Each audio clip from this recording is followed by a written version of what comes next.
امام حسن مجتبی بآواز بلند صلوات اللهم صل على محمد وعجل فرجهم اپنے اپنے مرحومین تمام تر شہدائے ملت مومنین و مومنات جو آج ہمارے درمیان نہیں، سب کو یاد رکھتے ہوئے ایک مرتبہ سورۃ الفاتحہ۔ بسم اللہ الرحمن الرحیم مالک یوم الدین بسم اللہ الرحمن الرحیم قل اللہ ربنا تقبل منا انک انت السمیع العلیم۔ صلوات پڑھیں محمد وآل محمد۔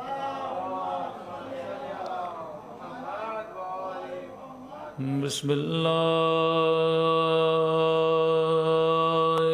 الرحمن الرحیم۔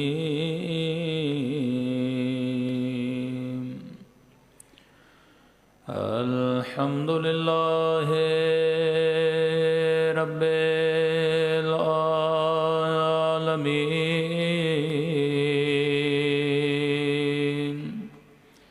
الحمد للہ کما هو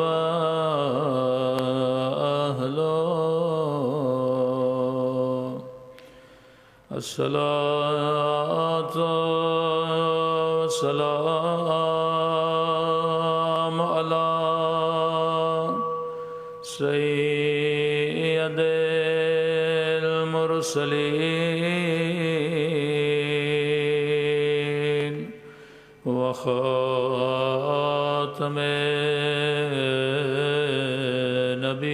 النبيين أبي القاسم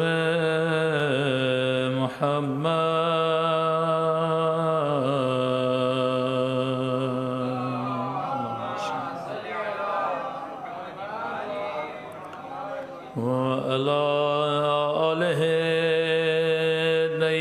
الطيبين الطاهرين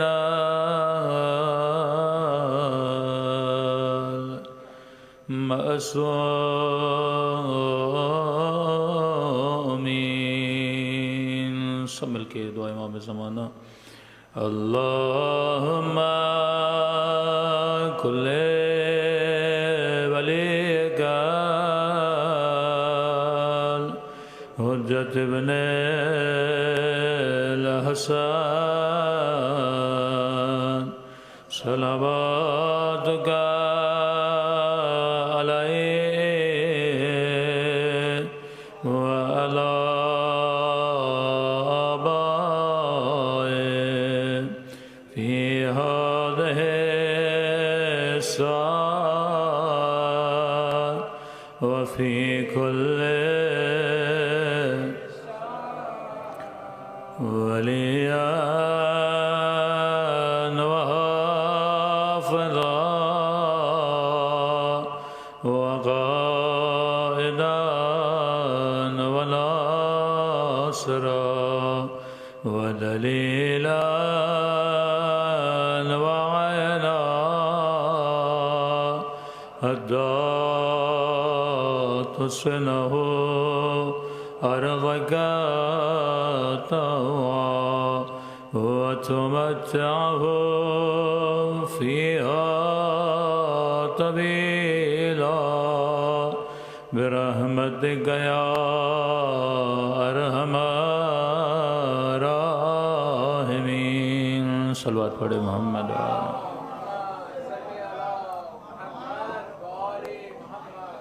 بسم اللہ الرحمن الرحیم۔ رب اشرح لی صدری ویسر لی امری واحلل عقدۃ من لسانی یفقہوا قولی۔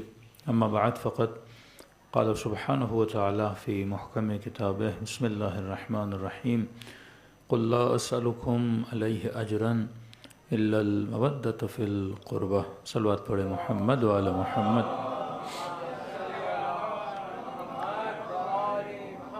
دعا ہے پروردگار عالم ہم سب کی عبادتوں کو اپنی بارگاہ میں قبول فرمائے، اور جو مقصد زندگی، مقصد عبادت لے کر ان مجالس میں آئے خدا ان مقاصد میں بھی ہم سب کو کامیابیاں کامرانیاں نصیب فرما دے۔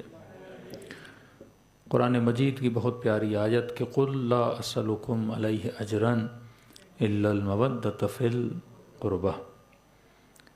وہیں پہ دوسری آیت ہے کہ هَلْ جَزَاءُ الْإِحْسَانِ إِلَّا الْإِحْسَانُ۔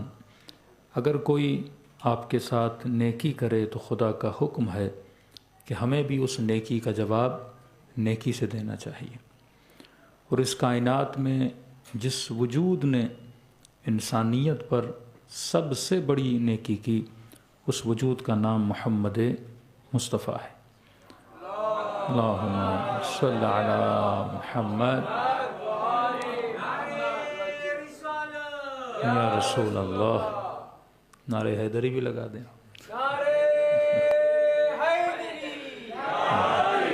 جس وجود نے سب سے زیادہ نیکی کی وہ وجود حضرت رسول ہے، کہ جس نے انسانوں کو بتوں کے سجدوں سے نکال کر وحدہ لا شریک کے مقابلے میں جبیں جھکانے کا بولا، کہ وہ زمانہ کہ جس میں انسان کو نہ نجاست کا پتہ تھا نہ طہارت کا پتہ تھا، یہ رسول تھے جس نے تمیز دی کہ نجس کیا ہوتا ہے طاہر کیا ہوتا ہے۔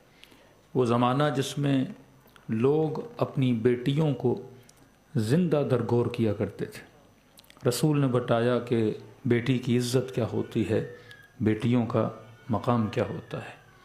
کہ سیدہ اپنے خطبے میں فرماتی ہیں عرب وقت تم یاد کرو کہ تم مکے کی گلیوں میں کھڑے ہوئے نجس پانی کو پیا کرتے تھے، مطلب وہ گلیاں جس میں اونٹ بھی پیشاب کرتے تھے اور پانی نجاست کے ساتھ جمع ہو جاتا تھا، تم اس پانی کو پیا کرتے تھے۔ یہ میرے بابا تھے جس نے تجھے بتایا کہ نجاست کیا ہوتی ہے طہارت کیا ہوتی ہے۔ کہ آپ تاریخ عرب پڑھیں گے تو پریشان ہو جائیں گے۔ عرب اپنی سوتیلی ماؤں سے نکاح کیا کرتا تھا۔ جس رسول نے یہ بتایا کہ حلال نکاح کیا ہوتا ہے حرام نکاح کیا ہوتا ہے، کہ وہ عرب کا زمانہ جس میں مہینوں مہینوں گزر جاتے، یہ کانسیپٹ ہی نہیں تھا کہ نہانا کیا ہوتا ہے۔ اب جو عرب مہینوں میں ایک بار نہائے، اس عرب کو رسول نے دن میں 5 مرتبہ وضو کا پابند بنا دیا۔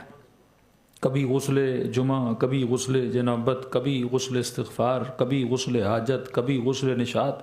اتنے غسل بتا دیے کہ ویسٹرن ورلڈ کے ایک لیکھک نے یہ لکھا کہ جس نے پوری کائنات میں صفائی کا کنسیپٹ دیا 1400 سال پہلے، وہ مسلمانوں کا نبی محمد مصطفیٰ تھا۔ اللہم صلی علی محمد۔ کہ جس نے بت پرستی سے نکالا وحدہ لا شریک کی دربار میں لایا، کہ آج بھی بعض لوگ اسی بتوں کے سامنے جھکتے ہیں، لیکن الحمدللہ مسلمان کسی بت کے سامنے نہیں جھکتا، وحدہ لا شریک کو سجدہ کرتا ہوا نظر آتا ہے۔ اب رسول نے اتنی محنتیں اتنی زحمتیں کیں تو ظاہر امت نے پوچھا کہ یا رسول اللہ آپ کے احسان کا بدلہ ہم چکانا چاہتے ہیں۔ تو کسی نے کہا یا رسول اللہ میرے پاس اتنی بکریاں ہیں، آپ کہیں تو آپ کو دے دوں۔ کسی نے کہا میرے پاس نخلستان ہیں، باغوں کے باغات ہیں، اگر آپ کہیں کہ یہ سارے نخلستان یا رسول اللہ آپ کے نام کر دوں۔ یہاں پہ رسول منتظر تھے کہیں تو کیا کہیں۔ کہتے ہیں قرآن کی آیت نازل ہوئی قُلْ لَا أَسْأَلُكُمْ عَلَيْهِ أَجْرًا إِلَّا الْمَوَدَّةَ فِي الْقُرْبَى۔ لیکن اس آیت کے کہنے سے پہلے نبی نے حکم دیا کہ جا کر بلال اذان دو، جبکہ وقت نماز نہیں تھا اور بلال نے اذان دینا شروع کر دی۔ پورے شہر کے لوگ پریشان تھے، ارے نماز کا وقت نہیں ہے، کہیں بلال سے غلطی تو نہیں ہو گئی، غلط وقت پہ اذان دے رہے ہیں۔ پورے لوگ مسجد میں جمع ہوئے۔ پھر نبی نے حکم دیا کہ میرا ممبر جس طرح رکھا ہوا تھا اس طرح نہ رکھنا، میرے ممبر کی صورت، میرے ممبر کی جگہ اس طرف کرنا جہاں پہ میری بیٹی فاطمہ کا گھر ہے، جہاں میری شہزادی کا گھر ہے۔ پھر ممبر کو اسی طرف رکھا گیا۔ اب ممبر پر گئے اور لوگوں نے کہا یا رسول اللہ آپ نے کیوں بلایا، وقت نماز نہیں ہے۔ فرمایا اذان صرف نماز کے لیے نہیں ہوتی، کئی اللہ کے اہم کاموں کے لیے بھی ہوتی ہے۔ پھر یہ آیت پڑھی قُلْ لَا أَسْأَلُكُمْ عَلَيْهِ أَجْرًا إِلَّا الْمَوَدَّةَ فِي الْقُرْبَى۔ فرمایا مجھے اپنی محنتوں کے بدلے میں کوئی اجر نہیں چاہیے، نہ مال چاہیے، نہ دولت چاہیے، نہ پیسہ چاہیے۔ فرمایا بس ایک چیز چاہیے کہ مودت فی القربا، میرے قربا سے مودت و محبت کرنا۔ اب سوال کیا گیا یا رسول اللہ یہ قربا کون ہے؟ تو منبر سیدہ فاطمہ کے گھر کی طرف تھا۔ فرمایا جو اس گھر سے محبت کرے گا یہ اصل میں اجر رسالت ہے۔ اب مسلمان حج کرنے جائے تو حج کس نے سکھایا؟ رسول نے سکھایا۔ نماز پڑھو تو نماز کس نے سکھائی؟ رسول نے سکھائی ہے۔ سجدے کرو گے تو سجدے کس نے سکھائے؟ رسول نے سکھائے ہیں۔ ماہ مبارک رمضان میں روزے رکھو تو روزے کس نے سکھائے؟ رسول نے سکھائے۔ تو یہ ساری عبادتیں مقام قبولیت تک نہیں پہنچتی جب تک دل میں محبت محمد اور آل محمد نہ پائی جائے۔ صلوات پڑھے محمد و آل محمد۔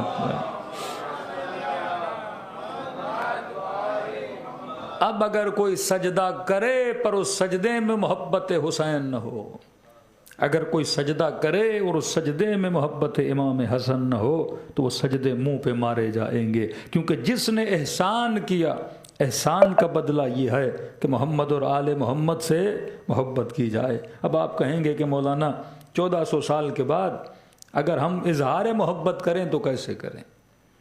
مثلا اگر رسول خدا کے زمانے میں ہوتے اور رسول فرماتے جو میری آل سے محبت کرے گا یہی اجر رسالت ہے، تو اس زمانے میں ہم امیر المومنین سے محبت کرتے، ہم حسنین سے محبت کرتے، ہم 4 گفٹ 4 ہدایہ لے کر جاتے، بولتے اگر کسی چیز کی ضرورت ہے تو ہم حاضر ہیں آپ کے لیے۔ لیکن سوال ہے کہ آج کے زمانے میں جب کہ بظاہر امام حسن ہمارے سامنے نہیں ہیں، امام حسین دنیا سے جا چکے ہیں، شہزادی کونین دنیا سے جا چکی ہیں، تو آج ہم اظہار محبت کیسے کریں؟ تو فرمایا اگر کوئی کہے کہ مجلس میں کیوں جا رہے ہو، جشن کیوں مناتے ہو، ذکر محمد اور آل محمد کیوں کرتے ہو؟ یہ بڑا سوال ہوتا ہے نا، شیعہ اتنی مجلسیں کیوں کرتے ہیں، شیعہ اتنے جلوسوں میں کیوں جاتے ہیں، شیعہ اتنا ذکر محمد اور آل محمد کیوں کرتے ہیں؟ تو علماء فرماتے آج کے بعد یہ نہ کہا کرو کہ مجلس میں جا رہا ہوں، یہ کہا کرو کہ میں اجر رسالت کو ادا کرنے جا رہا ہوں۔ یہ مجلس ان کی خوشیوں میں خوش ہونا، ان کے غموں میں غمگین ہونا، یہ اجر رسالت محمد مصطفیٰ ہے۔ کیونکہ آج امام حسن تو نہیں ہیں کہ مولا سے جا کے ملیں، یہی طریقہ ہے اظہار عقیدت کا، 4 قصیدے پڑھنا، اظہار محبت کرنا، اور ان کے دشمنوں سے اظہار نفرت کرنا۔ اب یہ ممکن نہیں ہے کہ کوئی انسان کہے کہ مجھے حسن ابن علی سے محبت ہے، لیکن جس نے امام حسن کو تکلیف دی مجھے اس سے بھی بڑی محبت ہے۔ یہ تو بالکل ایسے ہے کہ آپ کا بیٹا آپ کو کہے کہ بابا آپ سے تو بڑا پیار کرتا ہوں، لیکن پڑوس میں جو آپ کو صبح سے شام تک گالیاں دیتا ہے بابا اس سے بھی میری بڑی عقیدت ہے، تو باپ بھی کہے گا لعنت ہے تیری محبت پہ۔ یہ محبت نہیں، یہ منافقت ہے۔ اگر کسی سے محبت کی جاتی ہے پھر اس کے دشمن سے محبت نہیں کی جاتی ہے۔ خدا اگر رسول سے محبت کر رہا ہے تو یہ بھی کہہ رہا ہے تبت یدا ابی لہب و تب، اگر مصطفیٰ سے محبت ہے تو ابو لہب سے محبت نہیں ہو سکتی، اگر علی اور حسنین سے محبت ہے تو ان کے دشمنوں سے محبت نہیں ہو سکتی۔ تو فرمایا اجر رسالت یہ ہے کہ تمہارے دلوں میں محمد اور آل محمد کی محبت ہو، اور واللہ 1400 سال میں اگر کسی نے واقعاً اظہار محبت کیا ہے وہ اہل بیت کے چاہنے والے ہیں۔ آج اگر کوئی عالم اہل سنت بھی 4 فضیلتیں اہل بیت کی بیان کر دیتا ہے تو نیچے کمنٹس میں کیا لکھا جاتا ہے؟ لگتا ہے یہ بھی شیعہ ہو گیا ہے۔ تو یہ فخر ہے کہ جہاں فضائل اہل بیت کا نام آتا ہے وہاں لفظ شیعہ آتا ہے، جہاں محمد اور آل محمد کا نام آتا ہے وہاں اہل بیت کے چاہنے والوں کا نام آتا ہے۔ کسی برادر نے کہا کہ جناب ایسا نہیں ہے کہ ہم برادران اہل سنت کے دل میں غم اہل بیت نہیں ہے۔ میں نے کہا ٹھیک ہے ہوگا، کہ ہم بھی ان کی خوشیوں میں خوش ہوتے ہیں، ہمیں بھی غم ہوتا ہے جب ہم کربلا کا واقعہ سنتے ہیں۔ تو میں نے کہا پھر غم مناتے کیوں نہیں؟ غم کا ہونا اور ہے، غم کا منانا اور ہے۔ اب خوشی ہو تو فرماتے ہیں چہرے پہ پھر مسکراہٹ بھی تو ہوتی ہے نا۔ ایک مومن کہے میں خوش ہوں لیکن رو رہا ہو، کوئی کہے غم ہے لیکن اسی غم کے دن بیٹے کی شادی رکھے، تو یہ کنٹرڈکشن ہے۔ دنیا کہے گی غم ہے، تو میں نے کہا دیکھیے یہ جو کیفیات انسان کی ہوتی ہیں 2 طرح کی ہوتی ہیں۔ مثال کے طور پہ اگر کوئی انسان ناچ رہا ہے تو آپ کیا بولیں گے؟ بھنگڑے ڈال رہا ہے تو آپ کہیں گے خوش ہے۔ لیکن میں نے کہا دیکھو غم اور خوشی ایک ایسی کیفیت ہے جس کو کیفیت باطن بولا جاتا ہے۔ ہو سکتا ہے کوئی دل میں خوش نہ ہو، آپ کا بڑا گھر دیکھ کے، آپ کی بڑی گاڑی دیکھ کے اندر سے جل رہا ہو، لیکن سامنے بول رہا ہو ماشاءاللہ، ہاں آپ کو اظہار کروا رہا ہو کہ جناب میں کیا ہوں، آپ کی ترقی پہ بڑا خوش ہوں، لیکن اندر میں ہو سکتا ہے نہ خوش ہو۔ تو غم اور خوشی کی جو کیفیت ہے، یہ کیفیت باطن ہے، یہ اندر ہوتی ہے۔ یہ جب تک باہر نکلے نہیں تو انسان کو پتہ نہیں لگتا کہ مجھے کیسے پتا آپ غمگین ہو، مجھے کیسے پتا آپ خوش ہو، جب تک کیفیت باطن باہر نکل کے نہ آ جائے۔ تو کہا نہیں، ہمارے اندر غم ہے لیکن ضروری تھوڑی ہے ماتم کرنا، ہمارے اندر غم ہے لیکن ضروری تھوڑی آپ شیعوں کی طرح رونا، ہمارے اندر خوشی کا اظہار ہے لیکن ضروری تھوڑی ہے نعرے لگانا، قصیدے پڑھنا، مجلسیں رکھنا۔ ہاں خوشی ہے اندر، غم ہے اندر۔ میں نے کہا ٹھیک ہے، پھر ایک میرا دوسرا سوال ہے، مثلاً آپ ہندوستان کے لکھنؤ میں چلے جائیں یا پاکستان کے کراچی میں آ جائیں، جہاں پہ سارے لوگ مسلمان رہتے ہوں، ایران چلے جائیں، عراق چلے جائیں، کہیں بھی۔ تو میں نے کہا جب مسلمان علاقوں میں جاتے ہیں تو جب وقت نماز ہوتا ہے تو ہر مسجد سے کیا آتی ہے؟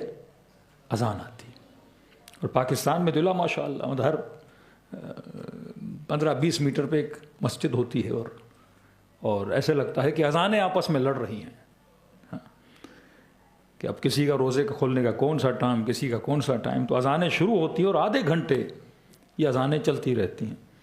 اور شیعوں کی اذانیں تو ماشاءاللہ لمبی بھی ہوتی ہیں، اذان کم مصاحب زیادہ لگتا ہے، حالانکہ مستحب ہے کہ اذان جلدی دی جائے، اذان کو زیادہ لمبا نہ کیا جائے۔ ایک مسجد سے اذان، دوسری مسجد سے اذان، تیسری مسجد سے اذان، اور رہنے والے کون؟ سارے کے سارے مسلمان۔ ایسا نہیں کہ کراچی میں کوئی ہندو ہو کہ ہم اذان دیں، ایسا نہیں کہ آپ انڈیا کے کسی ایسے شہر میں جائیں جہاں سارے کے سارے مسلمان ہو، وہاں بھی آپ دیکھتے ہیں کم از کم 40، 50، 60، 70 مسجدوں سے اذانوں کی آوازیں ہوتی ہیں۔ میں نے کہا اچھا اذان میں بولتے کیا ہو؟ اللہ اکبر، اللہ اکبر، اشہد ان لا الہ الا اللہ، اللہ بڑا ہے، اللہ بڑا ہے، گواہی دیتا ہوں محمد اس کا رسول ہے، میں گواہی دیتا ہوں محمد اس کا رسول ہے۔ میں نے کہا بھائی یہ کسے بتا رہے ہو اللہ بڑا ہے؟ پورا شہر مسلمانوں کا، اور دن میں 5 مرتبہ مسلمان کو بتا رہا ہے کہ اللہ بڑا ہے، اللہ بڑا ہے۔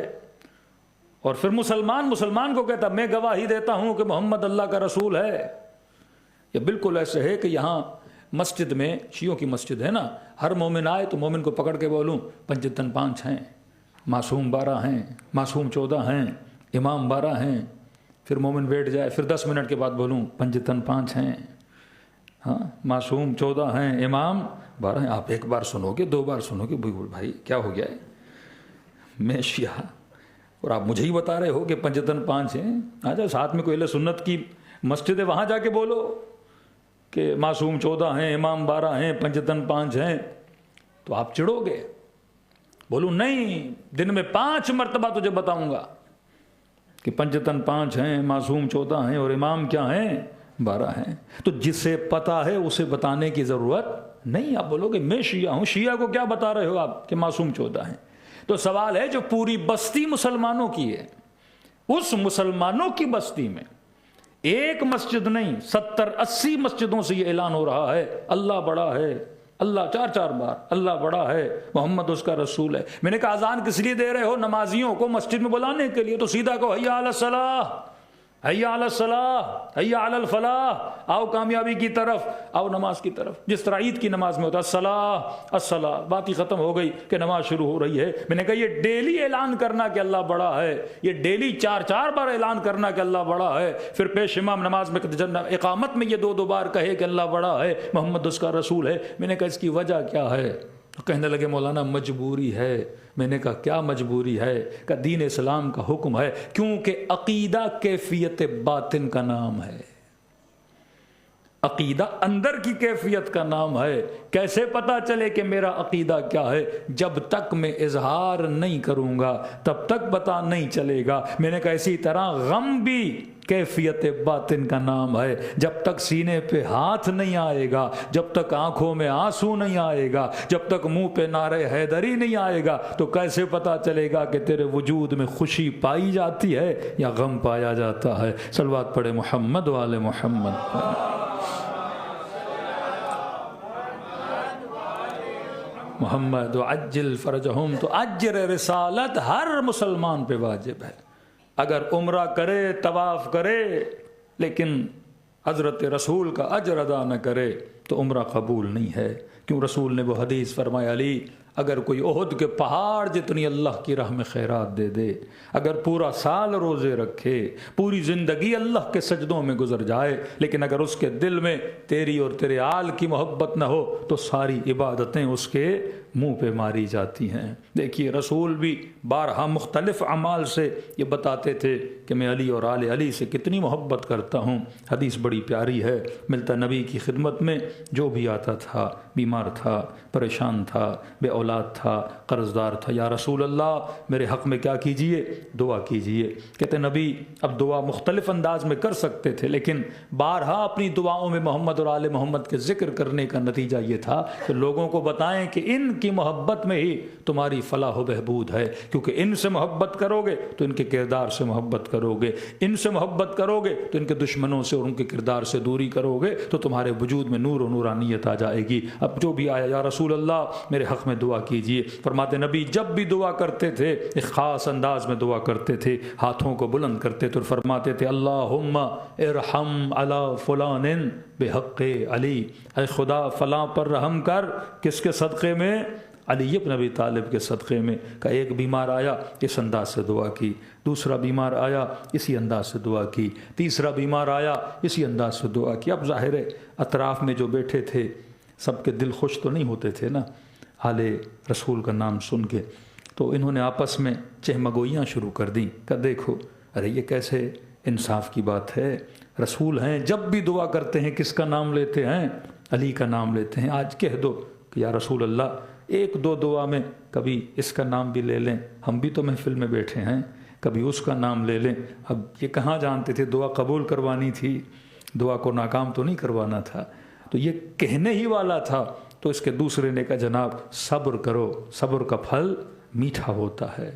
کہ کیا مطلب صبر کرو؟ کہ دیکھو دنیا آتی ہے، رسول علی کا نام لیتے ہیں، کبھی کوئی دن آئے گا جب علی خود بیمار ہو جائیں گے، تو پھر مجبوری کی حالت میں آپ کا نام لے کے دعا کرنی ہوگی یا میرا نام لے کے دعا کرنی ہوگی۔ کہتے واقعہ مکے کا، ہجرت کر کے مدینے چلے گئے اور وہاں پہ اتنے عرصے کے بعد اتفاق سے یہ دونوں بھی نبی کی خدمت میں بیٹھے تھے اور اسی وقت امیر المؤمنین رسول خدا کی خدمت میں آ گئے اور فرمایا یا رسول اللہ علی کی طبیعت ناساز ہے، ذرا میرے حق میں دعا کیجئے۔ اب یہ سننا تھا کہ جیسے ان کی تو قسمت چمک گئی ہو اور بڑی خوشی کے عالم میں ایک دوسرے کو دیکھنے لگے۔ اب دیکھنا یا تیرا نام لے کر دعا کریں گے یا میرا نام لے کر دعا کریں گے۔ لکھنے والا لکھتا ہے کہ یہ دونوں ایک دوسرے کو کوہنیاں مارنے لگے، بس اب یا تیرا نام آئے گا یا میرا نام آئے۔ کتاب مروج الذہب ہے، کہتے رسول خدا نے دعا کے لیے ہاتھوں کو بلند کیے، بڑے عجیب انداز میں دعا کی، فرمایا اللہم ارحم علی علی بحق علی، اے خدا علی پر رحم فرما،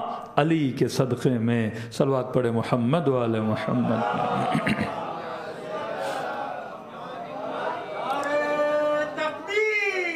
اللہ اکبر یا رسول اللہ۔ اے خدا علی پر رحم فرما، کس کے صدقے میں؟ علی کے صدقے میں۔ اب ملتا ہے دل میں جو نفاق تھا وہ زباں پہ نکل کے آ گیا، کہنے لگے یا رسول اللہ یہ کیسے انصاف کی بات ہے، جب کوئی اور آتا ہے علی کا نام لیتے ہیں، آج علی آئے ہیں پھر بھی علی کا نام لیا ہے، ارے ہم سامنے بیٹھے ہیں کبھی ہمارا نام لے کر بھی تو دعا کیجئے۔ کہتے یہ کہنا تھا، رسول کے چہرے پہ آثار جلا نمایاں ہوئے، کہنے لگے لوگوں تم علی کی بات کرتے ہو، جب میں نبی اپنے لیے دعا کرتا ہوں تو پھر بھی خدا کو علی کا واسطہ دے کر دعا کرتا ہوں۔ ہاں؟ اور کبھی امیر المومنین نے پوچھا یا رسول اللہ لوگوں کو اچھا نہیں لگتا آپ بار بار دعاؤں میں میرا نام لیتے ہیں، تو رسول نے فرمایا علی جب میں دعا کرتا ہوں تو دیکھتا ہوں میرے بعد کائنات میں خدا کو سب سے زیادہ عزیز ترین بندہ کون ہے، کہ تیرے علاوہ مجھے کوئی نظر نہیں آتا۔ اسی طرح شیعہ بھی جب دعا کے لیے ہاتھوں کو بلند کرتے ہیں کہ خدا کو کس کا واسطہ دیں، تو پنجتن سے زیادہ عزیز شخصیات ملتی ہی نہیں ہیں، کہ تبھی ہم کہتے ہیں یا وجیہن عند اللہ اشفع لنا عند اللہ، جن کا وجود مقرب ترین وجود ہے پروردگار عالم کی ذات کے مطابق، تبھی فرمایا کہ ان کی محبت میں خدا نے کامیابی رکھی ہے۔ بعض احادیث میں حل الدین الا الحب والبغض، فرمایا کیا دین محبت اور بغض کے علاوہ کچھ اور ہے؟ دین کا خلاصہ یہی ہے، یا محبت ہے یا بغض ہے۔ صحیح محبت تو جنت، غلط محبت تو جہنم۔ بغض بھی اس سے کرنا جو قابل بغض ہو، نفرت بھی اس سے کرنا جو قابل نفرت ہو، اور محبت بھی اس سے کرنا جو قابل محبت ہو۔ یہ اہل بیت نے اپنے کردار سے سکھایا۔ اگر ان کے چاہنے والوں کے دل میں اگر کوئی غلط محبت بھی آ جاتی تھی، فوراً اہل بیت کیا کرتے تھے؟ اسے کریکٹ کرتے تھے، کیونکہ غلط محبت اگر قبلہ زندگی بن گیا، اگر ڈائریکشن غلط محبت بن گئی تو انسان کا عمل بھی کیا ہوتا ہے؟ غلط۔ امام حسن کا ایک واقعہ بڑا پیارا ہے، کہتے مولا حسن ایک جگہ سے گزر رہے تھے، ایک خرابہ، ایک ٹوٹی ہوئی جگہ تھی۔ دیکھا مولا کا ایک چاہنے والا، ایک دیوار ہے، اس دیوار کی طرف اس کے ہاتھ میں تیر و کمان ہے، اور یہ نشانہ لے کے اس دیوار پہ تیر مارنا چاہتا ہے۔ کہ جیسے تیر مارنے والا تھا اور گویا تیر کمان سے نکلنے والا تھا، تو امام حسن نے اس کے دونوں ہاتھوں کو کیا کر لیا؟ پکڑ لیا، کہ جیسے یہ تیر کو کمان سے نہ نکالے۔ اس نے مڑ کے دیکھا، کون؟ حسن ابن علی۔ کہ مولا کیا کر رہے ہیں؟ میرے ہاتھوں کو چھوڑیے چھوڑیے۔ امام نے کہا نہیں چھوڑوں گا۔ کہتے تھوڑی دیر گزری، پھر امام نے ہاتھ چھوڑ دیا۔ کہ مولا آپ نے تو غضب کر دیا۔ امام نے کیا ہوا؟ کہ مولا میں کئی سالوں سے اس لمحے کا انتظار کر رہا تھا۔ امام نے کہا اس لمحے میں کیا ہے؟ کہ مولا کسی نجومی نے مجھے بتایا تھا کہ ہر 100 سال کے بعد آسمان کے اوپر 2 ستارے ہیں، جب یہ ایک دوسرے کے قریب آتے ہیں اور چند لمحوں کے لیے قریب آتے ہیں، اور اسی وقت اگر کوئی تیر کسی دیوار پہ مارے تو پوری دیوار سونے کی بن جاتی ہے۔ تو کہ مولا میں کروڑ پتی بننے والا تھا، میں ارب پتی آج بننے والا تھا۔ مولا کتنے دنوں سے اس نجومی سے پوچھ رہا ہوں، ڈیلی رات کو آتا ہوں آسمان کو دیکھتا ہوں، مولا آج وہ گھڑی تھی اور آپ نے مجھے کروڑ پتی بننے سے کیا کر دیا؟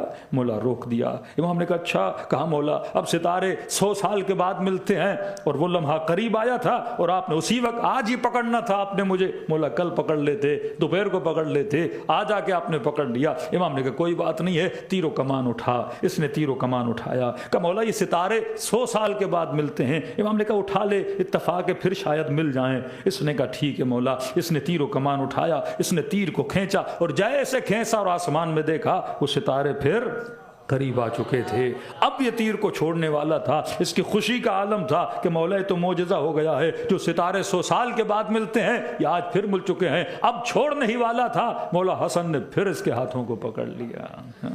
اب دیکھیے اس بندے کی کیفیت کیا ہوگی، حالت کیا ہوگی، جو ارب پتی اور کروڑ پتی بننے والا تھا ایک لمحے میں، لیکن مولا بار بار ہاتھوں کو پکڑ رہے ہیں۔ کہ مولا کیا کر رہے ہیں؟ ستارے آپس میں مل چکے ہیں۔ اتنی دیر تک امام نے پکڑا کہ وہ ستارے پھر کیا ہو گئے؟ جدا ہو گئے۔ کہ مولا آپ نے پھر مجھے کروڑ پتی بننے سے روک لیا، مولا پھر ارب پتی بننے سے روک لیا۔ یہ کبھی نہیں ہوتا، نجومی نے بتایا ایک بار ہوتا ہے۔ امام نے کہا چلو پھر تیر و کمان اٹھا۔ اس نے پھر تیر و کمان اٹھایا، پھر اس نے اسی طرح تیر کو کھینچا، پھر ستارے آپس میں ملنے لگے۔ امام نے پھر اس کے ہاتھوں کو پکڑ لیا، کہنے لگا مولا یہ کر کیا رہے ہیں؟ بار بار کرشمہ معجزہ ہو رہا ہے، ستارے مل رہے ہیں، مولا یہ بار بار چیزیں نہیں ہوتی ہیں۔ کہتا ہے اس نے پھر، امام نے کہا تیر و کمان اٹھا۔ اب اس نے تیر و کمان اٹھایا، امام نے کہا تیر کو کھینچ، اس نے پھر تیر کو کھینچا، لیکن اب جب کھینچا تو ستارے ایک دوسرے کے قریب نہیں آئے۔ اس نے کہا مولا یہ بار بار ہونے والا نہیں ہے، یہ قسمت سے ہو رہا تھا، ستارے مل رہے تھے۔ امام نے کہا کوئی بات نہیں، تو تیر کو کمان سے چھوڑ دے، تو تیر کو رہا کر دے۔ کہ مولا ستارے نہیں ملے تو دیوار سونے کی نہیں بنے گی۔ امام نے کہا میں کہتا ہوں تیر و کمان آزاد کر۔ اس نے تیر کو کمان سے جیسے چھوڑا اور جیسے دیوار پہ لگا تو پوری دیوار سونے کی بن گئی۔ فرما ہم دیواروں کو سونے بنانے کے لیے ستاروں کو ملانے کے محتاج نہیں ہیں۔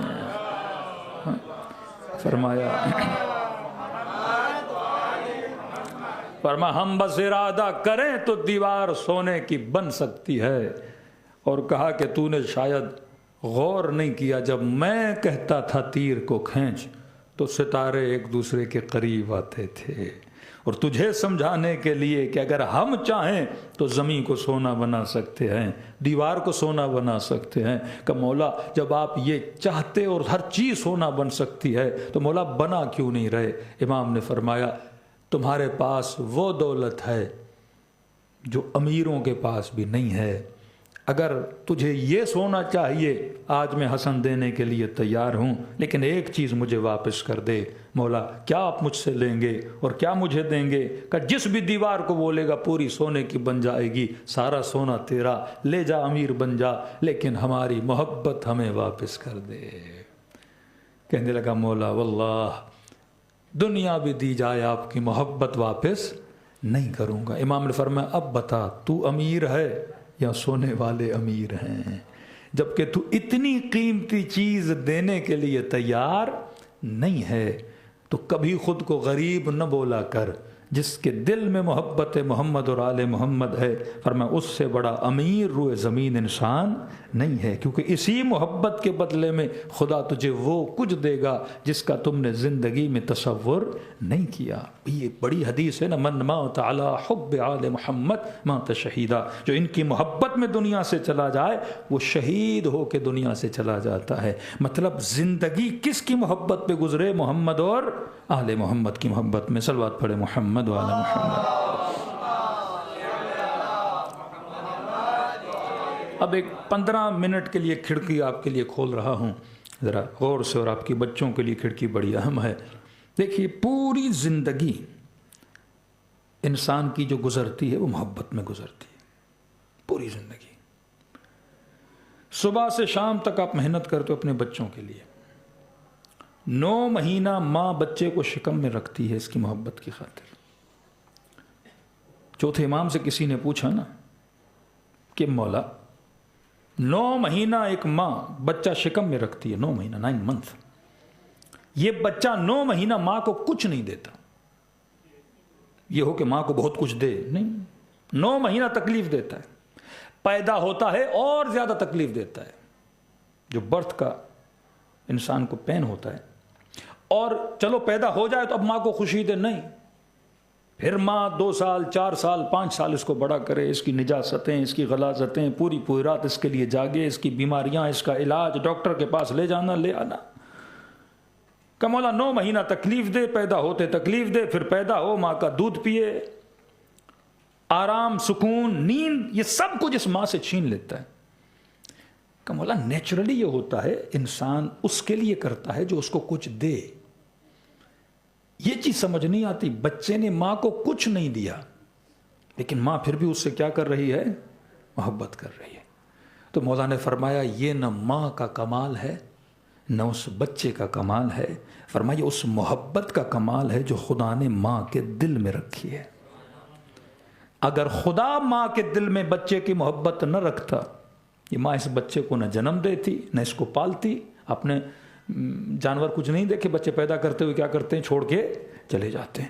فرمایا یہ محبت کس نے رکھی؟ خدا نے ماں کے دل میں محبت رکھی۔ ایک بندر پہ ایکسپریمنٹ کیا گیا، دیکھو انسان سب سے زیادہ اپنی اولاد سے محبت کرتا ہے، جانور سے بھی زیادہ۔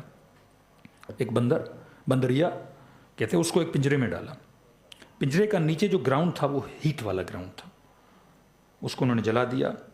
اب وہ گرم ہوتا گیا، ماں کھڑی تھی، بچہ کھڑا تھا، اور وہ ماں کے پاؤں، بندریا کے پاؤں جلنے لگے، اور جلتے جلتے اس نے اپنے بچہ چیخنے لگا تو اس نے اپنے بچے کو کیا کر دیا؟ اٹھا لیا، گود میں بٹھا لیا۔ لیکن جب ہیٹ اور بڑھی اور بڑھی اور بڑھی، جب اس کے پاؤں اپنے جلنے لگے تو آخر میں اس نے بچے کو نیچے رکھ کے خود بچے کے اوپر کیا ہو گئی؟ کھڑی ہو گئی۔ لیکن انسان جو ہے یہ ایسا نہیں ہے، انسان خود قربانی دیتا ہے بچے کے لیے۔ فرمایا یہ کس کا معجزہ؟ یہ خدا ہے، یہ اللہ کا کمال ہے جس نے ماں کے دل میں کس کی محبت رکھی ہے؟ بچے کی محبت رکھی ہے۔ یہ بچے کا کمال نہیں۔ آپ صبح سے شام تک کماتے ہو، کوئی نہ کوئی محبت تو ہے نا، یا امیر بننے کا شوق ہے، یا اولاد کی محبت ہے، یا کسی کمپٹیشن میں ہو، مطلب کوئی محبت ہے جو آپ سے سب کچھ کیا کروا رہی ہے؟ محنت و زحمت کروا رہی ہے۔ آپ سارے مجلس امام حسین میں آئے، کسی نے زبردستی تو نہیں کی آپ کے ساتھ۔ وہ کون سی چیز تھی جو آپ کو کھینچ کے فرش عزا پہ لائی؟ وہ محبت تھی جو آپ کو یہاں سے یہاں تک کھینچ کے لائی۔ لوگ 40 امام حسین پہ پیدل چلتے ہیں۔ میں ایک موقف میں گیا اور اس بندے نے بلایا کہ مولانا فلاں انسان کو دیکھے، میں نے کہا یہ ملٹی بلینر ہے، ملٹی بلینر، مطلب یہ گاڑی کا دروازہ بھی اس کے نوکر اس کے لیے کھولتے ہیں، زندگی میں شاید اس نے اپنے گھر میں جھاڑو تک نہ لگایا ہو۔ اور کہا مولانا دیکھیے یہ موقف کے اندر جو ٹوائلٹ تھا، WC تھا، وہ امام حسین کے ظاہروں کا کیا کر رہا تھا؟ صاف کر رہا تھا۔ یہ محبت ہے جو انسان کو یہاں سے وہاں تک پیدل لے کر جاتی ہے۔ گاڑیوں والے منتیں کرتے ہیں، شاید موریشس میں آپ ایک دکان بھی پیدل نہ گئے ہوں، یہاں سے وہاں تک گاڑی میں، جناب گرمی ہے میں گاڑی میں جاؤں گا، اے سی آن ہوگا، یہاں سے وہاں تک کیسے جاؤں، کسی مال تک گھر سے پیدل نہیں جاتے، لیکن وہاں گاڑیوں والے منتیں کرتے ہیں کہ گاڑی میں بیٹھ جا، کہتے ہیں نہیں میں نے پیدل حسین ابن علی کی طرف جانا ہے۔ ہاں، تو یہ سب کچھ کیا ہے؟ محبت ہے۔ اولاد کی محبت کے لیے انسان پسینہ بہاتا ہے، محنت کرتا ہے، زحمت کرتا ہے۔ 5 منٹ اگر یہ خدا محبت چھین لے تو ساری محنتیں ختم ہو جائیں، اگر یہ خدا محبت چھین لے ساری زحمت۔ ایک مجاہد فی سبیل اللہ جب اللہ کی راہ میں اتنی قربانی دیتا ہے، کیوں؟ کیونکہ کس کی محبت ہے؟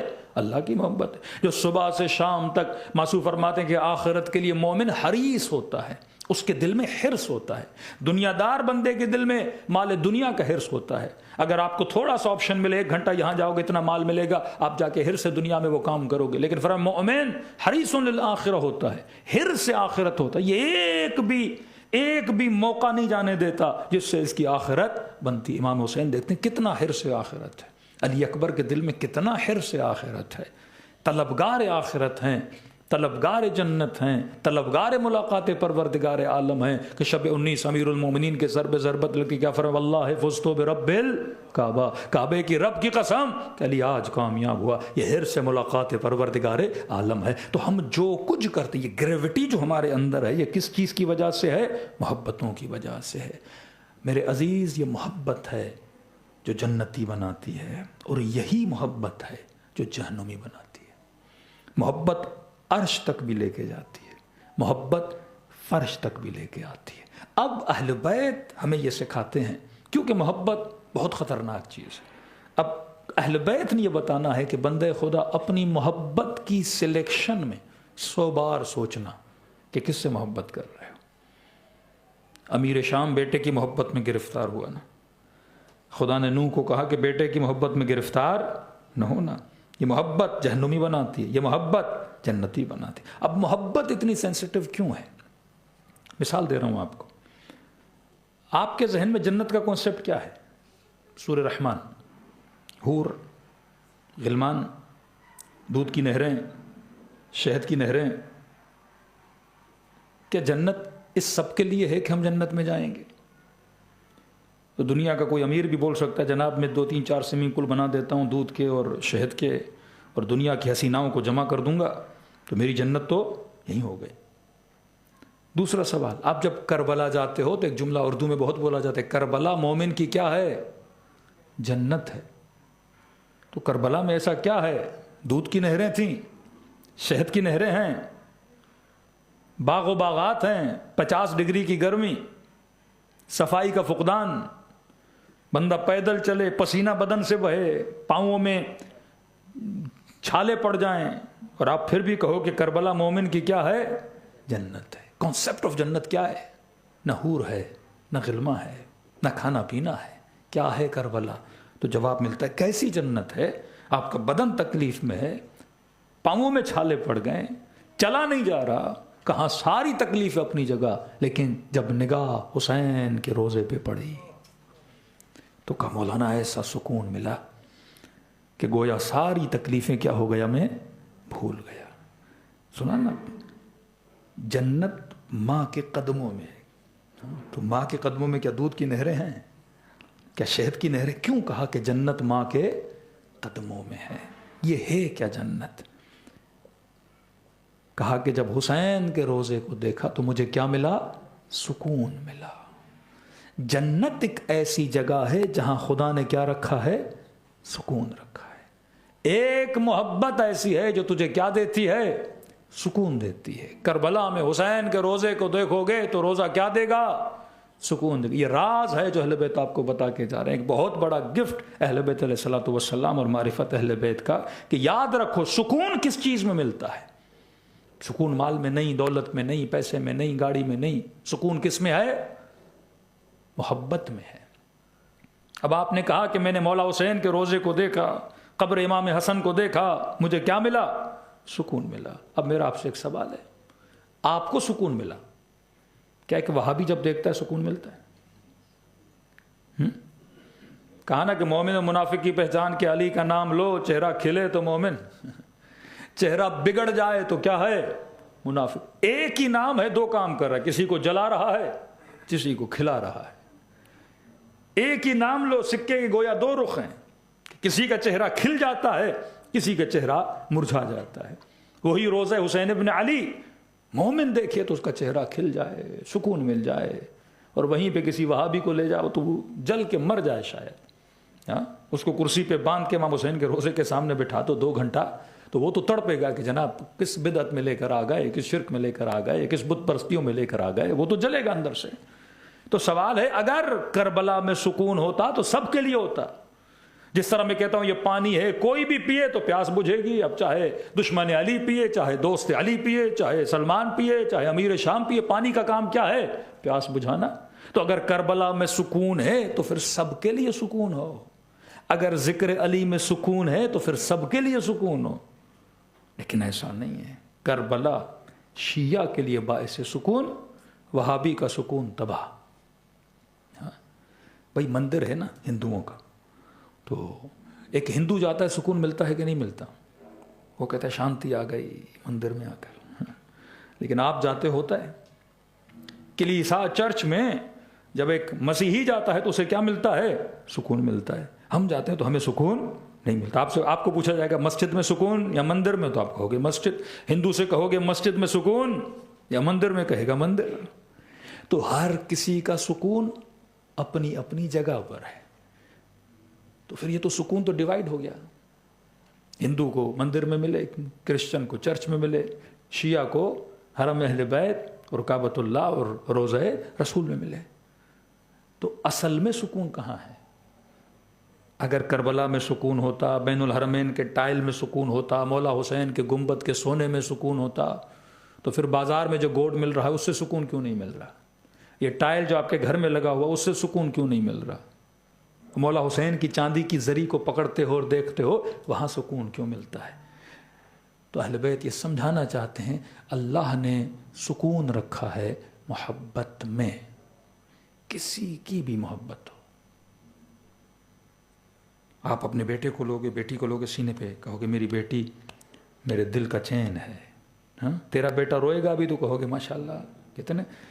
کوے کو بھی اپنا بچہ اچھا لگتا ہے، کتنا کالا ہے کوے کا بچہ، لیکن اسے اچھا لگتا ہے کیونکہ اس کا بچہ ہے، کیونکہ وہ اپنے بچے سے محبت کرتا ہے، تو اسے اپنے بچے سے کیا ملتا ہے؟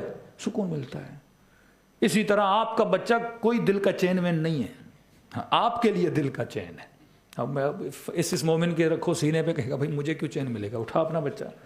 ہاں، آپ کے بچے سے آپ کو سکون ملتا ہے، پوری دنیا کو سکون نہیں ملتا، کیونکہ آپ کا بچہ ہے، آپ اس سے کیا کرتے ہو؟ محبت کرتے ہو۔ ہاں، لیلا اور مجنوں کا قصہ سنا ہوگا نا، تو بادشاہ نے کہا یہ لیلا لاؤ تو صحیح ہے کون بھائی، کون سی بلا ہے جس کے لیے سنا ہے کہ اتنا مجنون دیوانہ پورا شہر سے قصے پڑھ رہا ہے اور آدھے پہاڑ گویا سنا اس نے کھود دی ہے۔ تو جب لیلا کو لایا گیا تو کوئی کالے رنگ کی کوئی عورت تھی، کوئی نقش و نگار بھی اتنی اچھے نہیں تھی، تو بادشاہ نے کیسے کوئی دیکھے بھی نہیں، اس کے پیچھے اتنا پاگل ہے۔ تو مجنون نے کہا کہ بادشاہ صاحب میری آنکھوں سے دیکھو نا، تو تجھے پتا چلے کہ لیلا کیا ہے۔ اب کیونکہ وہ اس سے محبت کرتا تھا، اس سے کیا مل رہا ہے؟ اس سے سکون مل رہا ہے۔ آپ جس سے محبت کرتے ہو اس سے آپ کو کیا ملتا ہے؟ سکون ملتا ہے۔ اب ایک بچہ ہے موبائل سے محبت کرتا ہے، اس سے موبائل سے کیا ملتا ہے؟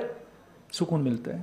کوئی مومن گاڑی سے بڑا محبت کرتا ہے، تو اتنا پریشان کہ مولانا کسی بدبخت نے چابی لے کے میری گاڑی کو اسکریچ مارا ہے۔ اب یہ اسکریچ گاڑی پہ نہیں، گویا اس کی دل پہ کسی نے اسکریچ مارا تھا۔ ہاں، روئے جا رہا ہے، میری گاڑی پہ اسکریچ لگ گیا، کیونکہ گاڑی سے کیا ہے؟ محبت ہے۔ جب گاڑی کو دیکھے گا اس کا دل اور اش کرے گا کہ میری گاڑی ہے۔ بچے کو دیکھے، جس سے محبت کرے گا، خاتون ہے سونے سے محبت ہے، وہ چاہے لے نہ لے، لیکن مارکیٹ سے گزرے گی، شیشے کے اندر سونا دیکھے گی، 2 گھنٹہ شاید وہ سونے کو دیکھنے میں گزر جائے، کیونکہ جس چیز سے محبت ہے اس کو دیکھنے میں بھی کیا آتا ہے؟ مزہ آتا ہے، اس کو پہننے میں بھی مزہ آتا ہے، اس سے بات کرنے میں بھی مزہ آتا ہے۔ تو اصل سکون اللہ نے محبت میں رکھا ہے۔ اب جس کو پیسے سے محبت ہے، اب سامنے بیگ بھر دو ڈالرز کا، گنتا رہے گا اور سکون ملتا رہے گا اسے۔ ہاں، ایک دفعہ ہم پاکستان میں مجلس میں گئے تو میں نے کہا کہ ہم رات یہاں رک رہے ہیں، صبح نماز شب بھی پڑھیں گے اور صبح کی نماز بھی پڑھیں گے، ماشاءاللہ مجمع بہت ہے. تو میں نے کہا کتنے لوگ صبح کی نماز میں آنے کو تیار ہیں؟ سارے لوگ چپ، بھائی صبح کون اٹھے، مولانا تو رک رہے ہیں، صبح کی نماز میں کون آئے؟ تو انہوں نے کہا مولانا مذاق کر رہے ہیں اور کون آئے گا. کچھ نے کہا مولانا مطلب اگر 1000 لوگ تھے تو شاید 50-60 نے بول دیا ہوگا ہم آئیں گے. میں نے کہا لیکن اگر میں اعلان کروں کہ صبح کی نماز میں جو آئے گا اس ہر آنے والے کو ایک آئی فون دیا جائے گا، ہاں؟ تو سارا مجمع آنکھیں پھاڑ کے آئی فون ملے گا صبح کی نماز میں. تو سارا مجمع، تو آپ کو کون لا رہا ہے؟ محبت. ہاں؟ محبت نیند سے اٹھاتی بھی ہے، محبت گھنٹوں گھنٹے گلیوں میں کھڑا بھی کر دیتی ہے. ہاں، یہ محبت ہے تو سب کچھ آپ سے کیا کرواتی ہے؟ کیونکہ محبت میں خدا نے کیا رکھا ہے؟ سکون رکھا ہے. ایک اور مثال دوں، میں نے کس سے محبت کرنی ہے اس کا تعلق بلوغ عقل سے ہے. ایک مرتبہ میرا جسم بالغ ہو گیا. اب بلوغ جسم کا یہ ہے کہ بچہ پہلے 15 سال میں ہوتے تھے، آج کے بچے تو 11-12 میں بالغ ہیں. میکڈونلڈ اور برگر کھا کے بچے ہم نے بہت جلدی بالغ کروا دیے. پہلے بچیاں 13 سال میں 14 سال میں بالغ ہوتی تھی، آج کی بچیاں 8-9 سال میں بالغ ہو جاتی ہیں، کیونکہ یہ جو ہارمونز چکن میں اور مختلف چیزوں میں پڑ گئے ہیں. یہ ایک الگ ٹاپک ہے کھانے پینے کا. تو اس میں آپ کے باڈی کے ہارمونز بہت زیادہ گرو کر رہے ہیں کہ بچے کی باڈی اتنی بڑی ہے لیکن دماغ اس کا اتنا چھوٹا ہے، کیونکہ ہم نے ویسا کھانا اس بچے کو دیا ہے. تو کبھی کبھی جسمانی طور پہ ہم بالغ ہو جاتے ہیں لیکن عقلانی طور پہ ابھی بالغ نہیں ہوئے. اب کیونکہ بالغ نہیں ہوئے تو ہم ایسی چیزوں سے محبت کرتے ہیں جس سے محبت کرنی ہی نہیں چاہیے، اور بعد میں جا کے شاید ہم اپنے اوپر ہنسیں کہ میں کس پہ محبت کر بیٹھا تھا. مثال کے طور پہ ایک 7 سال کا بچہ اور ایک 20 سال کا جوان اور ایک مثلا 50 سال کا بوڑھا، تینوں کی محبتوں کو ذرا آپ دیکھیں. 7 سال کے بچے سے پوچھو کہ تمہیں کھلونا چاہیے، سائیکل وائیکل چاہیے یا بیوی چاہیے؟ تم شادی وادی کرو گے، بیوی چاہیے، یا تمہیں کوئی سائیکل لے کر دیں، کوئی پلے اسٹیشن کی گیم لے کر دیں یا کوئی کھلونا لے کر دیں؟ بچہ کیا بولے گا؟ کہہ رہے ہیں سائیکل. ہاں، 20 سال کے جوان سے پوچھو، جو 25 ایئرس کا جوان ہے، اس سے پوچھو سائیکل چاہیے، پلے اسٹیشن کی گیم چاہیے یا بیوی چاہیے؟ کیا بولے گا؟ ہاں، میں سائیکل کی بات نہیں کر رہا. آپ 7 سال کے بچے کو بولو آئس کریم چاہیے یا بیوی چاہیے، کیا بولے گا؟ آئس کریم چاہیے. 20 سال کے جوان سے پوچھو آئس کریم چاہیے بیوی چاہیے، کہے گا مولانا پاگلوں والی باتیں کر رہے ہیں، بیوی چاہیے، آئس کریم کس کو چاہیے؟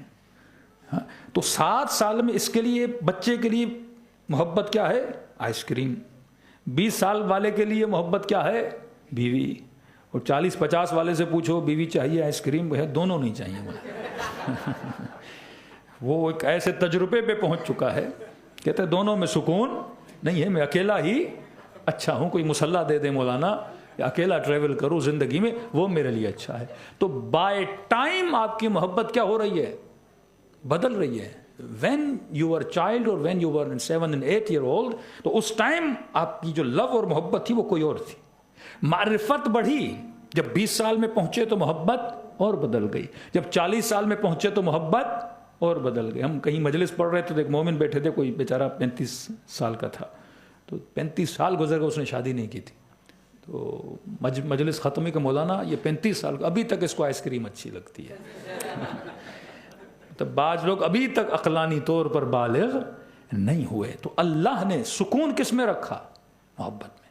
کبھی یہی بچہ سائیکل کے لیے پوری رات روئے گا. ایک پروفیسر تھے ہمارے پاکستان میں، بہت نیک آدمی، اور بعض لوگ واقعی ویژنری لے کے کام کرتے ہیں. انہوں نے ایک ٹارگٹ بنایا تھا، میں نے مثلا سال میں 10 مسجدیں بنانی ہیں. وہ اسی ٹارگٹ پہ بیچارہ پوری زندگی گزارتی، اور تقریباً 150-200 مسجدیں اس مومن نے بنائیں الحمدللہ. ایسے ہمیں بھی انہوں نے بہت زیادہ گائیڈ کیا. تو یہ ایک بار بیچارے حج پہ گئے اور بیٹے نے ضد کی موبائل چاہیے. تو انہوں نے کہا بھائی حج پہ جا رہا ہوں، پیسے ابھی نہیں ہیں، واپس آؤں گا کر دوں گا. نہیں چاہیے، آج ہی چاہیے. تو کبھی کبھی اولاد دیکھتی ہے نا کہ باپ پیسہ کبھی مسجد پہ لگا رہا ہے، کبھی خیر کے کاموں میں لگا رہا ہے، تو تھوڑا کانفیڈنس ان کا لو ہو جاتا ہے کہ پتہ نہیں ہم سے محبت نہیں کرتے. اب بیٹا تو بیچارہ مومن حج پہ بیٹے نے ضد کی کہ موبائل نہیں لے کے دو گے میں خود کو مار دوں گا. اس نے سمجھا شاید مذاق کر رہا ہے، لیکن کہہ رہے مولانا وہ بیٹے نے خودکشی کی اور وہ ایک موبائل کی وجہ سے وہ جوان جو ہے دنیا سے چلا گیا. تو کبھی کبھی یہ محبت جو ہوتی ہے نا، سوسائڈ، مختلف چیزیں، کبھی کوئی بیوی کی محبت میں خود کو تباہ کر دیتا ہے، کبھی کوئی اولاد کی محبت میں خود کو تباہ کر دیتا ہے، کبھی کوئی مال کی محبت میں خود کو تباہ و برباد کر دیتا ہے. محبت جنون لا دیتی ہے اس کے دماغ میں، اس انسان کو پاگل کر دیتی ہے. اب معصوم فرماتے ہیں پھر اس محبت میں خدا نے کیا رکھا؟ کیوں پاگل ہوتا ہے؟ کیونکہ اس محبت میں سکون ہے. ایک مومن روئے جا رہا ہے مولانا بیوی چھوڑ گئی، بیوی چھوڑ گئی، بیوی چھوڑ گئی، چھوڑ گئی تو چھوڑ گئی، رو کیوں رہے ہو؟ مولانا اتنے سال اس کے ساتھ گزرے ہیں، اب وہ نہیں تو میری زندگی میں کیا نہیں؟ سکون نہیں ہے. ایک مومن یو کے میں آکسفورڈ کی سائٹ پہ، اس کا گھر اتنا بڑا کہ فٹ بال کے گراؤنڈ جتنا اس کا گھر تھا، اور اکیلا بیٹھا ہوا ہے، روئے جا رہا ہے، ڈیلی روئے جا رہا ہے. کیا ہو مولانا؟ بس یہاں آیا، گھر لیا، محنت کی، بیٹی جوان ہوئی اور کسی لڑکے کے ساتھ، کسی کرسچن یا پتہ نہیں ہندو تھا، اس کے ساتھ چلی گئی. اب اگر میں پیچھے بھی جاتا ہوں پولیس میں رپورٹ کروا دیتی ہے، میں جیل میں چلا جاؤں. اب بیٹی چلی گئی، اس کی پوری زندگی گویا اس کی کیا ہو گئی؟ ختم و تباہ ہو گئی. کیونکہ اس نے پوری زندگی کا محور، مرکز، قبلہ کس کو بنایا تھا؟ اپنی بیٹی کو بنایا تھا. اب اولاد چھوڑ کے چلی گئی، انسان کی گویا زندگی سے محبت چلی گئی. بیوی چلی گئی، محبت چلی گئی. اس کو شوہر نے چھوڑ دیا، اس نے گویا اپنی زندگی کو انا للہ و انا الیہ راجعون بول دیا. کیونکہ محبت میں کیا رکھا تھا؟ سکون رکھا تھا. اب آؤ محمد اور آل محمد کے پاس. خدا نے کسی محبت کو آپ پہ واجب نہیں کیا، لیکن قل لا اسألکم علیہ اجرا الا المودۃ فی القربى، پنجتن کی محبت کو خدا نے کیا کیا ہے؟ واجب کیا ہے. کیونکہ خدا جانتا ہے کہ انما المال والبنون فتنہ، یا اولاد یا مال یا بنون فتنہ ہے. فتنہ کیوں ہے؟ کیونکہ اگر اس کی محبت میں گرفتار ہو گئے اور یہ محبت خدا کے مقابلے میں آ گئی، تجھے خدا کا کیا بنا دیتی ہے؟ دشمن بنا دیتی ہے.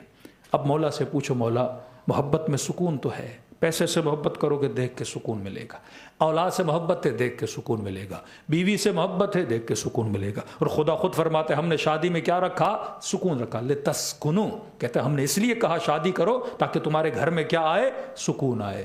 تو آج لوگ کیوں کہتے ہیں مولانا پہلے سکون تھا، شادی کے بعد وہ بھی سکون ختم ہو گیا؟ پہلے کہتے تھے شادی خانہ آبادی، اب لکھتے ہیں شادی خانہ بربادی. یہ کیوں سلوگنز بدل رہے ہیں جبکہ قرآن کہہ رہا ہے شادی کیا ہے؟ باعث سکون ہے. وہاں باعث سکون ہے جہاں صحیح محبت پائی جاتی ہے، وہاں سکون ہے ہی نہیں. اب آپ اگر ہمیشہ زندگی میں سکون چاہتے ہو، اہل بیت آپ کو راز دے رہے ہیں، سیکرٹ دے رہے ہیں. اگر پوری زندگی خوش رہنا چاہتے ہو، کبھی زندگی میں اداسی نہیں چاہتے ہو، ہمیشہ آپ کا دل، آپ کا من خوش ہو، ہیپی ہو، اس کے لیے کیا کرو؟ فرمایا اس سے محبت کرو جسے زوال نہ ہو. زوال سمجھتے ہیں؟ مادہ کیا ہے؟ مٹیریل. سیب لیا 3 دن کے بعد کیا ہو جاتا ہے؟ خراب. حسین چہرے سے محبت کی، 20-40 سال میں کیا ہو جائے گا؟ جھریاں آ جائیں گی. دنیا کی کوئی ایسی محبت نہیں جسے زوال نہ ہو، ہر محبت کو زوال ہے. ایک فارسی کا شعر ہے، اگر مجھے یاد ہو تو اس میں شاعر کہتا ہے کہ، خلاصہ کروں، شاعر یہ کہتا ہے کہ تلوار، گھوڑا اور عورت، کہتا ہے زن و شمشیر و اسب کسی وفا دید. کہتا ہے گھوڑے سے، تلوار سے، عورت سے کسی نے وفا دیکھی؟ تو شاعر کو کسی نے کہا کیوں؟ کہ تلوار آج میرے ہاتھ میں تو میری، اگلے نے پکڑ لی تو اسی سے میرا سر کاٹا، تلوار نے وفا نہیں کی. گھوڑے پہ آج میں بیٹھا ہوں تو میرا، کل کوئی اور بیٹھے گا تو گھوڑا اسی کا. عورت کا آج میری بیوی، کل مر گیا تو اس کو کیا ہو گئی؟ آٹومیٹیکلی طلاق ہو گئی. اب اس کو اجازت ہے کسی اور سے جا کے کیا کرے؟ شادی کرے.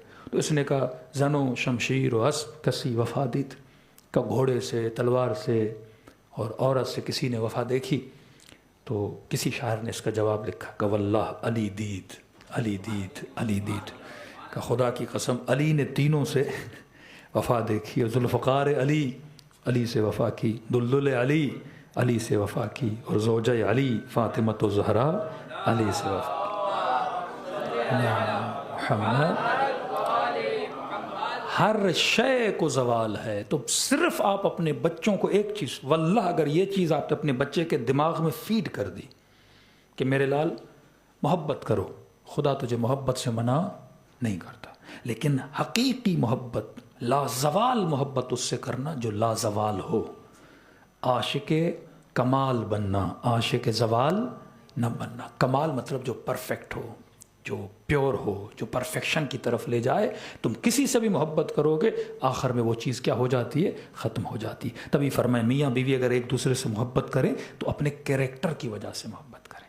یہ عورت اس لیے محبت نہ کرے کہ شوہر مالدار ہے، یہ مرد اس لیے محبت نہ کرے کہ بیوی بڑی خوبصورت ہے، نہیں، کیریکٹر کی وجہ سے، کردار کی وجہ سے محبت کرو. کیونکہ حسن چلا جاتا ہے، کردار کو بقا ہوتی ہے.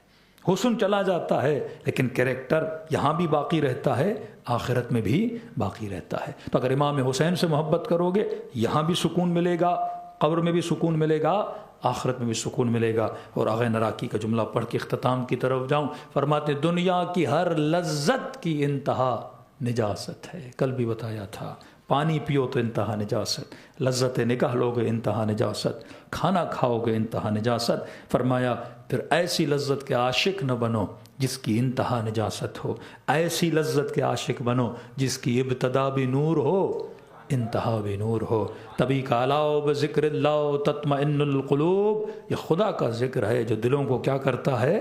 مطمئن کرتا ہے. امام حسین کے جملے رضن برضا و تسلیما لامرہ لا معبود سواک، یہ ان کی محبت میں گرفتار تھے. اب اولاد جا رہی ہے تو چلی جائے. کسی نے کہا رسول نے یہ کیوں نہیں کہا قل لا اسألکم علیہ اجرا الا المحبت فی القربہ، کیوں نہیں کہا؟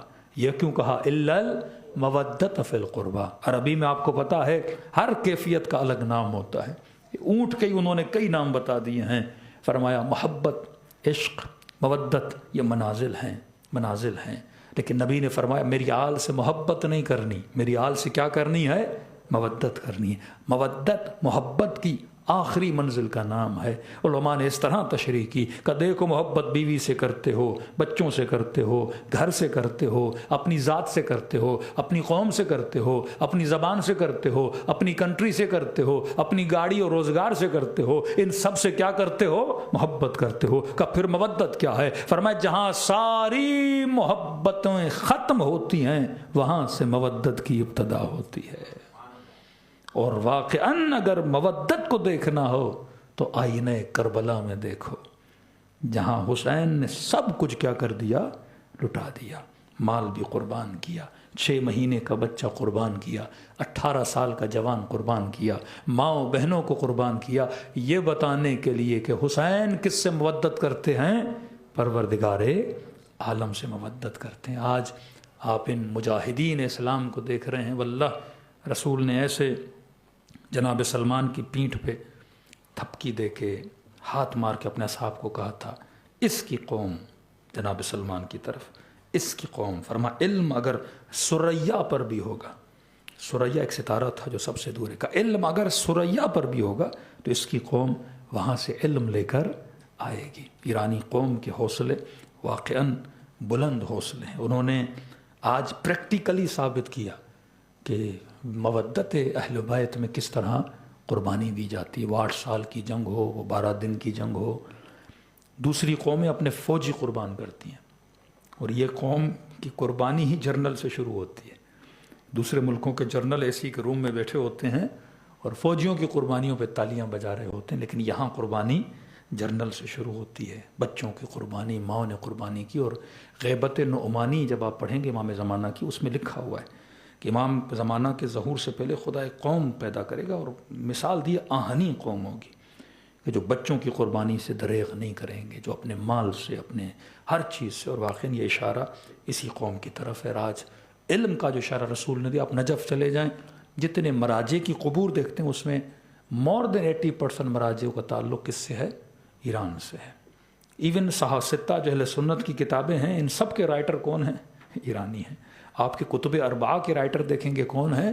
ڈائریکٹ یا انڈائریکٹ ان کا تعلق اسی سرزمین سے، کیونکہ خدا نے دعا دی تھی ان کو. واقعاً اس قوم نے جتنی محبت اہل بیت نے قربانی دی، ہم تو دور بیٹھے ہیں دیکھتے ہیں، لیکن آج ڈیلی جنازے اٹھانا، ڈیلی قربانیاں دینا، اور میں دیکھ رہا ہوں ان کا حوصلہ کہ ہزاروں کی تعداد میں روڈوں پہ کھڑے ہیں اور واقعاً قربانی دے رہے ہیں، اور یہ ان کے لیے سبق ہے کہ آج مسلم وہی کہلاتا ہے جس کے اندر غیرت دینی ہو۔ غیرت ناموس ہر کسی میں ہوتی ہے، لیکن امام حسین کربلا گئے غیرت دینی کی وجہ سے کہ مسلمان دیکھے اللہ کے حلال کو حرام کیا جا رہا ہے، حرام کو حلال کیا جا رہا ہے، اور رات کو سکون سے سو جائے کہ یہ مسلمان نہیں ہے۔ پروردگارا بحق محمد و آل محمد ہماری ایمانی جذبوں کو بلند فرما، ہماری نسلوں کو سیرت اہل بیت پر چلنے کی توفیق نصیب فرما، ہمیں صرف اہل بیت کا نام نہیں، اہل بیت کے کردار پر بھی چلنے کی توفیق نصیب فرما، ہمیں اس مقام پہ لا کر امیر فرماتے ہیں کونوا لنا زینا ولا تکونوا لنا شینا، ہمیں ان کے لیے باعث زینت بنا۔ اور واقعاً اہل بیت کے چاہنے والے باعث زینت بنے ہیں۔ آج بنگلہ دیش، آج مختلف ملکوں میں اہل سنت آپ کے رہبروں کے پکچرز لے کر اور کہہ رہے ہیں یہ صرف شیعوں کا رہبر نہیں، یہ عالم اسلام کا رہبر۔ آج نماد شہادت، آج علامت شہادت کوئی بنا ہے تو وہ امام حسین کے چاہنے والے بنے ہیں، اور یہ آپ کے لیے باعث فخر خدا۔ اسی طرح عالم اسلام میں تشیع کو عزت عطا فرما، اور دن بدن ان کی عزتوں میں اضافہ عطا فرما، دشمنان اسلام کو نیست و نابود فرما۔ اے خدا دشمن کو دشمن سے لڑا دے، اور مجاہدین اسلام کو کامیابیاں اور فتح عطا فرما۔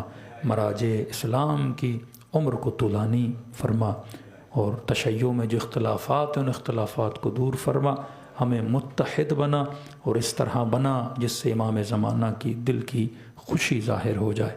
قیامت کے دن جناب زہرا کی شفاعت نصیب فرما، ہم سب کو عاقبت بخیری نصیب فرما، ہماری نسلوں کو سیرت علی اور آل علی پہ چلنے کی توفیق نصیب فرما، جو بیمار ہیں انہیں شفاء کاملہ عاجلہ نصیب فرما، جو تنگ دست ہیں ان کے رزق میں اضافہ فرما، جو مانگا نہیں مانگا اپنے خزانہ قدرت سے ہم سب کو عطا فرما۔ ربنا تقبل منا انک انت السمیع العلیم، ایک مرتبہ بآواز بلند